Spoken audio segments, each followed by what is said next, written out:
আয়াত 12।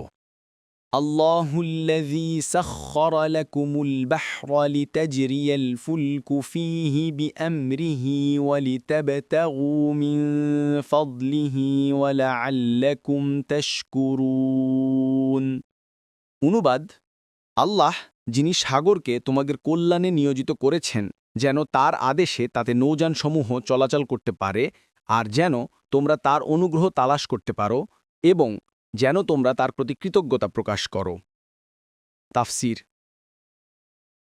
1 নং ফুটনোটের বিবরণ। পবিত্র কোরআনে অনুগ্রহ তালাশ করার অর্থ সাধারণত জীবিকা উপার্জনের প্রচেষ্টা হয়ে থাকে।